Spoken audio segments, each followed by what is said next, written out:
This is episode 65, Memories and Remembering to Manage Them. Welcome to Alive by Design. My name is Blake Mallen, and we're here to bring you inspiring people, principles, and practices to help you wake up, move toward your meant to, and feel fully alive. Open your mind and let's dive in. Hey guys, before you listen to the podcast, I just want to drop in and say I appreciate you for being here, and I'm super excited about this new Walk With Me series. These are solo episodes where I take some time in the middle of my morning run through the Santa Monica Mountains to share some inspired ideas and thoughts on my mind and heart. If you want to join me for any of these conversations live, you can catch me many mornings on my Facebook page, facebook.com/BlakeMallen.page. Would love to see you there. Love you guys. Enjoy the episode. Walk with me. Memories. I find memories fascinating. And no, I'm not just talking about my memories. I'm talking about the whole concept of a memory. How many of you have just some awesome memories? I'm talking about you, of your own life. Just awesome memories. Memories right now that maybe come to mind, you can recall at any point in your life. And just pulling that from wherever they reside in us, that memory, just brings a smile to your face, makes you feel good, puts you right back in that moment. I bet you have some awesome memories.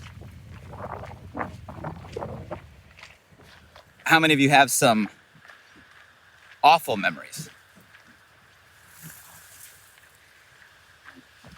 Maybe just that moment, me saying that word, you just pulled that memory out from wherever they live.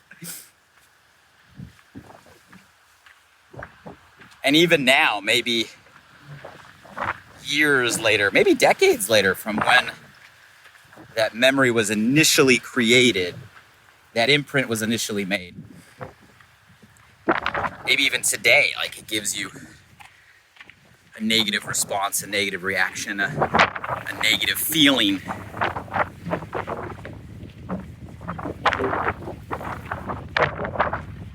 I bet we all have some awful memories.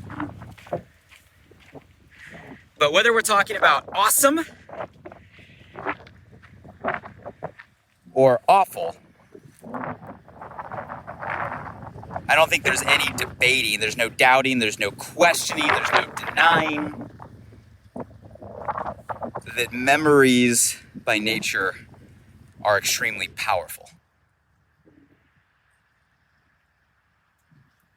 So much, in fact, that I think it's worth a conversation today on just the topic of memory, our relationship to memories, and how maybe the older we get, the more important our understanding of that relationship is. So I want to talk about memories today.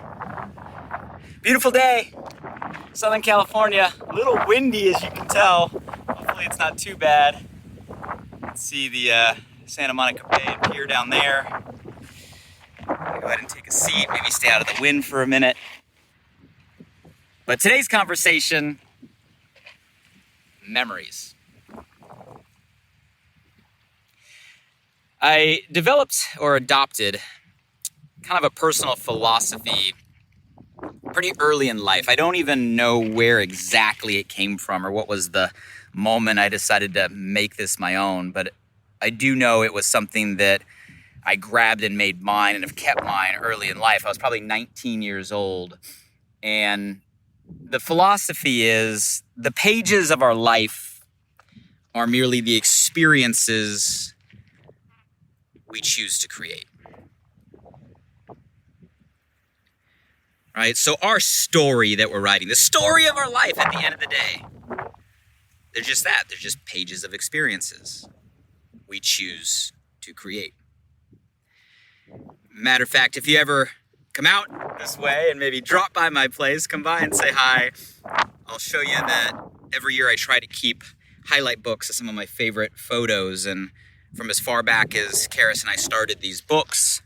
The very first book, the very first page is where that statement's written. The story of our life are just the pages of experiences we choose to create. And I think that's an important philosophy, maybe one you might want to adopt in your own way. It's kind of a question of life and what we're making it of it. It's a question of, am I living a life by design or by default? Living a life by default would be one that lacks personal intention. By default would be you're letting your life kind of sway by the blowing of the wind like there is today. Whatever happens, happens. How it happens is how it happens. Who comes in is who comes in. Your circumstance is your circumstance. And you go through life getting blown by default. And there's a lot of people that have never really stopped and realized that maybe they are living a life by default, constantly trying to meet the expectations they feel others are put on them, constantly trying to chase what I call supposed to, follow what they're supposed to do, where they're supposed to be, when they're supposed to be there, with who they're supposed to be with, constantly trying to live up to who they feel others think they're supposed to become. Default. And obviously the opposite side of that coin, design, means you grab the pen. You're writing the story. You are the architect. There's an awareness, there's an intention behind the pages that you're writing, the experiences you're creating. And I think that's an important shift for everybody, to make that flip where it's your life. You only got one. It's you. Don't be asleep at the wheel. Don't let other people drive. But put intention and design the life you want to live. And that's what that kind of statement means, right? Experiences we choose to create, because at the end of the day, we make that choice. But what's interesting is if you kind of think about life on a timeline, right? Let's kind of simplify, and I know life is anything but simple. But at the end of the day, there's what's behind us, and there's what's ahead of us. And there's where we're at in the moment.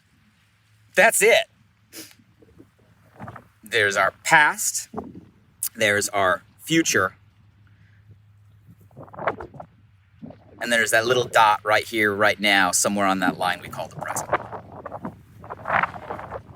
And if we were to simplify our whole life on that timeline, it's interesting because throughout our whole life, we're going to have some relation to our past or looking backward. We're going to have some relation to our future or looking forward. We're going to have some relation to where we're at right here and right now. And for all of us in our early years, looking back is a shorter part of the line. Looking forward, we expect, right? We never know if it will be true. Tomorrow's never guaranteed, but we expect that more of our life is ahead of us. Our future line is longer than our past line. But as we get older, that present dot begins to move and we start to realize, wow, pretty soon we have maybe more in our past line than we know for sure in our future line. So our relationship to what's behind us and what's ahead of us and where we're at shifts with time.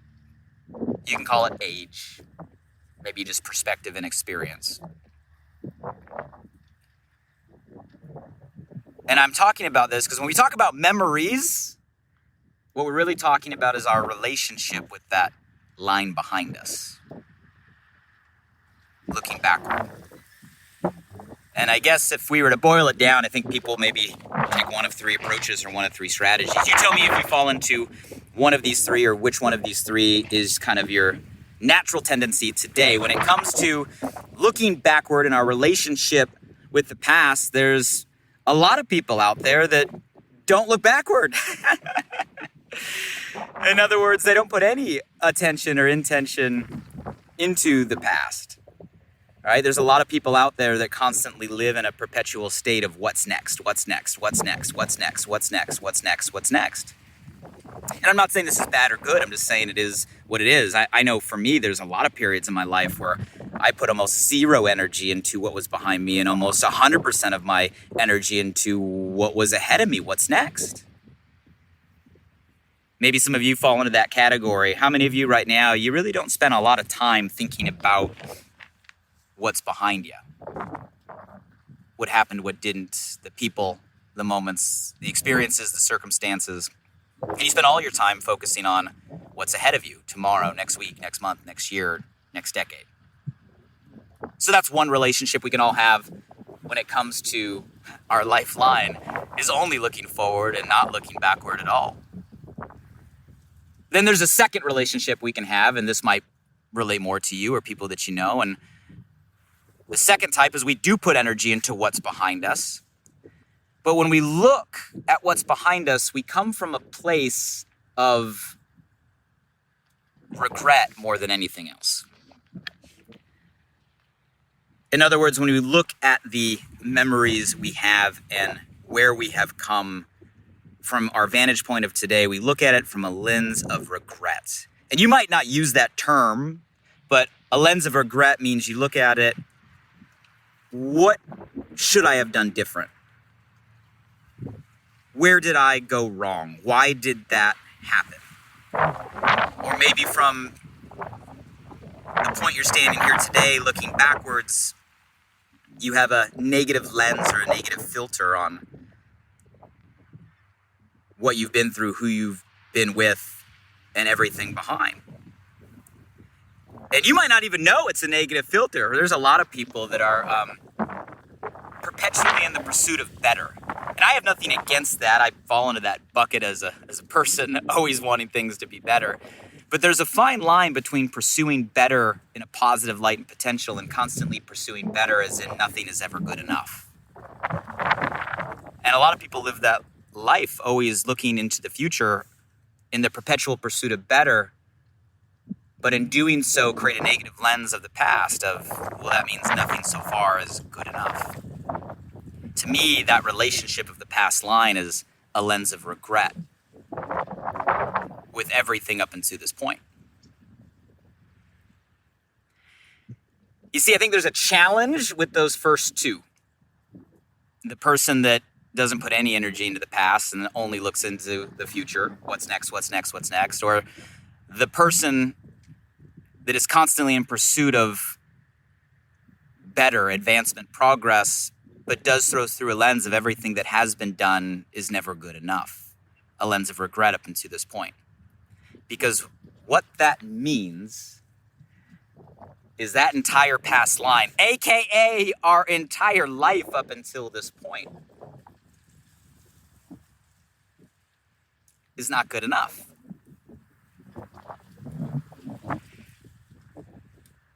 Let me ask you a question. Have you ever had a friend or a family member, someone close to you, where you constantly tried to do something positive for them, like really genuinely, sincerely for them, to help them, to support them, you gave to them, and there was no ill will or ill intention. It was purely for the betterment of them, and you gave and you gave and you gave and you gave, but they never acknowledged it or never appreciated it or is never good enough or it never went anywhere. Have you had that circumstance? Let me take a wild guess. The more that you gave and gave and gave and gave and gave and didn't get any sort of response, what eventually ended up happening? You probably learned to stop giving or stop doing because it wasn't doing anything. How many of you can relate to having that experience at some point in your life? And the reason I say that is, and I don't want to get super spiritual here, but let's say God or the universe or whatever belief system you have that has some sort of relation to every moment, every dot in our past. How do you think they would feel if they gave and gave and gave and gave and gave and gave and gave and gave and you chose not to remember, not to put attention, not to give any sort of positivity, only forgot it, constantly focused on what was next, or always look back with a regret of how it could have been better? How do you think they feel?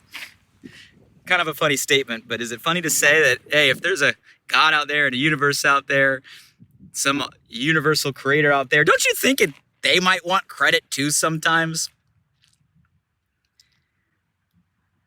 Because if you're that first person constantly living on the line, only focused on the future, it's like living a life dragging an eraser behind you. If you're not giving any credit to the past, you're erasing the line of how far you've come. It's like it didn't exist. It's like your life wasn't there. You're too busy chasing the next. Don't run your life with an eraser behind your timeline.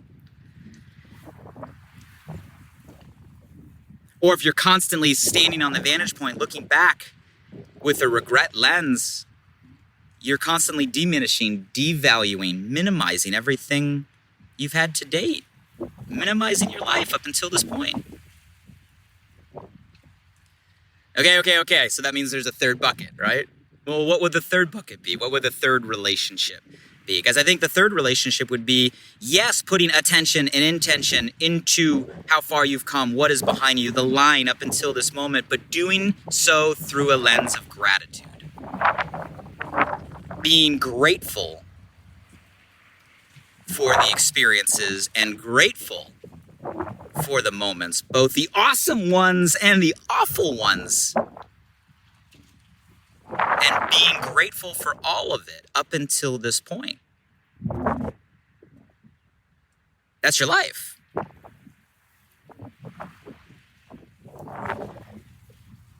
That's why I'm talking about memories. Because at the end of the day, all of that comes down to our relationship to the memories we have collected along the way. The bits of that timeline, the dots that we chose for whatever reason to imprint and stick wherever they go. And at the end of the day, it's that collection, wherever it is, wherever it lives, that memory bank somewhere, that's life. That's life. That is life. That collection is our life. Therefore, our relationship to that collection is our relationship to our life. This is why I'm so fascinated with memories. And to dig a layer deeper, what's crazy about memories is, guys, memories only have the meaning we choose to give them. Matter of fact, there's a famous quote out there, right? Nothing in life has meaning except the meaning we choose to give. I think it's true of everything. I think it's especially true of memories. How many of you guys have ever had an experience with other people, right? Same place, same time, same experience, but your memory or recollection of that experiences were totally different. Or even in our own experience, how many of you have ever had a memory of a certain circumstance that years later, maybe you found out new information or you looked at it from a different perspective, and all of a sudden you realize that memory or your association that you had for so long was totally skewed, was totally wrong. You see, guys, memories are just meaning we choose to give to moments. And just like we put intention or should put intention into creating new experiences, I think we have to put intention into managing our old ones. Matter of fact, I think I'm going to add a second line to my philosophy in my next photo book. The story of our life are merely the pages of experiences we choose to create and the memories we choose to make. Because it's not just about creating the moment, it's about managing the memory. Managing the memory. Grabbing it, putting a positive, grateful lens tied to it, storing it up here and collecting those along the way. So at the end of the day, when all of a sudden we have a lot less of that future line and a lot more of the past line, looking back on that past line as a bunch of different moments we are grateful for, that's our life.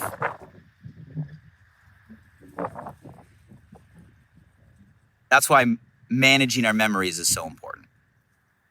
So what does all of this mean? Well, philosophically, hopefully you understand at the end of the day, our life is a collection of those experiences and moments. We control not only creating those moments, but we control the meaning we tie to those moments. We control what moments we take, right, out of that experience and store in that memory bank. And we control the meaning that we associate to those moments for the rest of our life.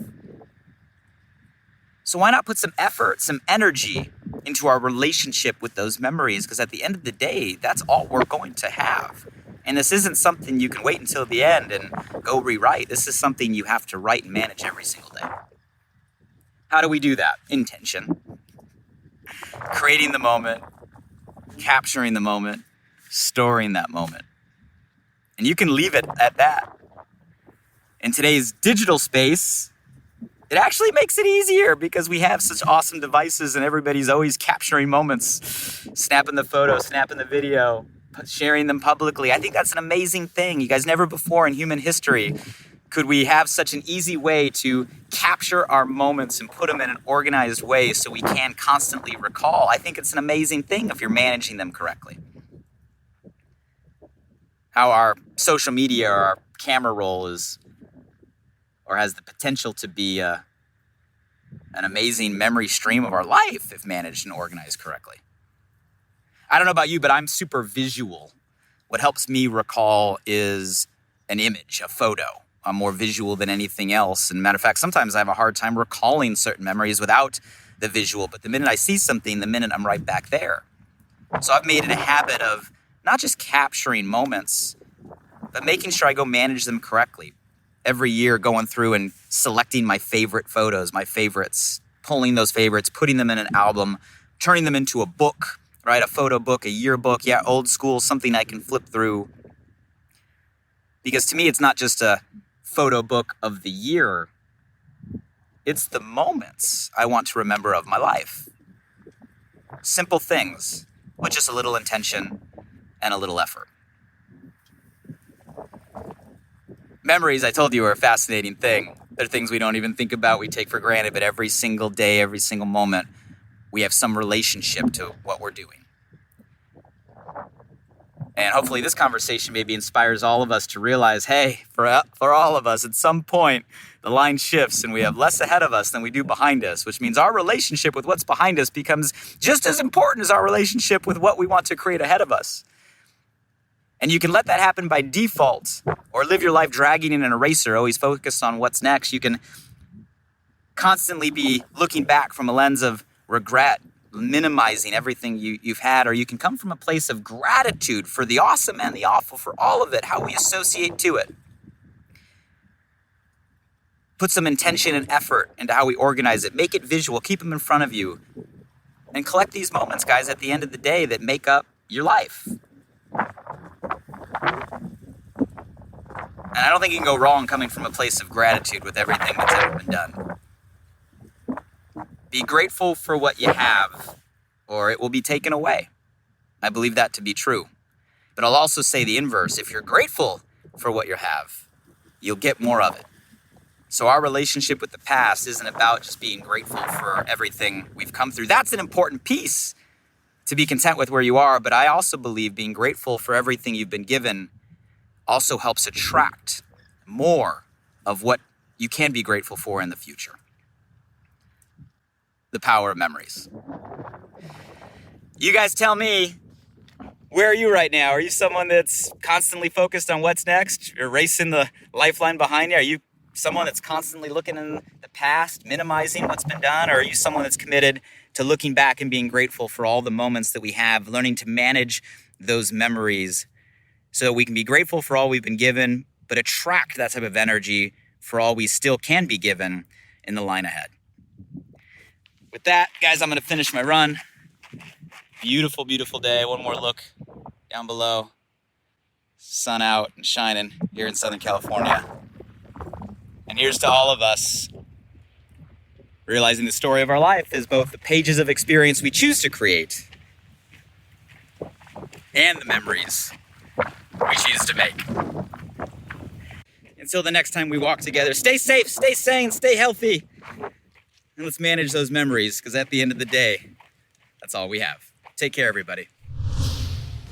Hey guys, one last thing. I'm super excited that this new podcast, Alive by Design, just went live.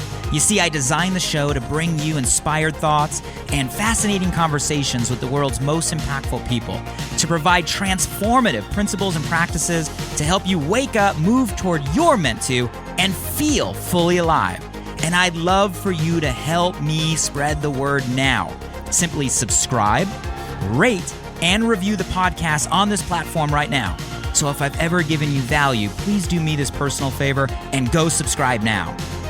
And if you found today's episode helpful in any way, make sure you share this with at least one friend today. You have the power right now to change someone's day. So send them a text message with a link to alivebydesign.com.